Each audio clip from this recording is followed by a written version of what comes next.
Dear fellow brothers and sisters of America, what an honor and a privilege it is to live in a country that was founded on the principles of fighting for the underdog, the voice not typically heard, and bringing to light corruption and mistreatment. In light of why we are all gathered here tonight or tuning in to listen, I want us to think about the foundation of our nation for just a moment. As a curator at the National Air and Space Museum, I want to clue you in to what our goal in formulating this exhibit with this incredible artifact was. Our overarching themes were that of showcasing advancements in technology, that of bravery, and that of risk. This exhibit was designed to provoke you as audience members to consider the commemoration of the technological advancements, while also calling us to consider the consequences of human actions as a result of said technological advancements. That being said, I understand where I may have some implicit bias as a historian. For the veterans and the families affected by the World War II efforts, I am extremely grateful for your sacrifice. Our team in no way has tried to diminish our respect for those that serve our country. Those opposed to this exhibit have claimed that in some way this exhibit was meant to condemn the action taken at the end of the war. To those, I would say, we are an American institution and in no way want to blaspheme our country. I would urge you to think about the possibility that the voices you are listening to from organizations opposing the project are implicitly biased as well. That they have formulated some idea that our organization as a whole is anti-military to begin with. To those that argue that there is emphasis on only one point of view, I would say you are correct, but that may be intentional. We are highlighting the opinions less heard, the underdog of ideas, which we are by no means trying to force our audience to agree with, just to ponder. Which raises a crucial question in this debate, and that is what makes a good exhibit and why is the Enola Gay exhibit a good one? Of course, a good exhibit will display impressive artifacts that educate the audience of a certain event, but I would argue that a great exhibit does more than just educate.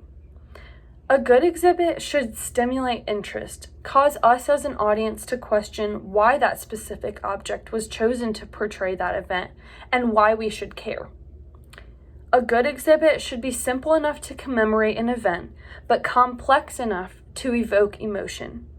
Visitors should walk away feeling something after also learning something. Most importantly, a good exhibit and great curators have a duty to portray history as accurately as it was experienced. The Enola Gay exhibit, as it was originally designed, hits the mark on each of these attributes.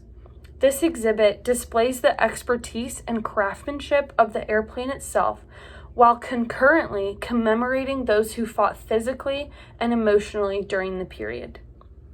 Those who visit the exhibit would leave with a sense of reverence for the gravity of the dropping of the atomic bomb.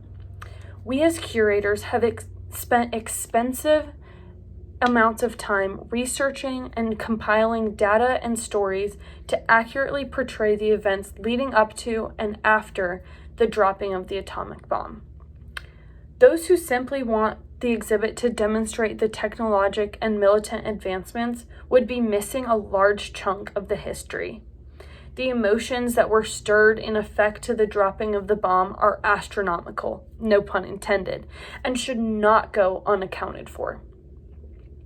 If you all would agree to cancel the exhibit, we as American citizens would lose something of educational value for sure, but more importantly, we would lose one of our rights as Americans that we cling so tightly to, our freedom of speech.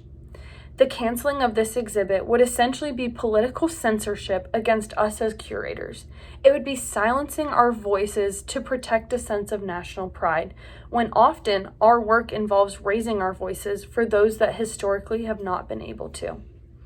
Like I previously mentioned, the goal of this exhibit is not to discredit the difficult decisions that were made by those in power at the time or criticize those that sacrificed their lives during the war. The main outcome was simply to present the other side of the incomplete history surrounding the dropping of the atomic bomb, and allow us to open our minds to how our actions as an influential nation may affect those around us.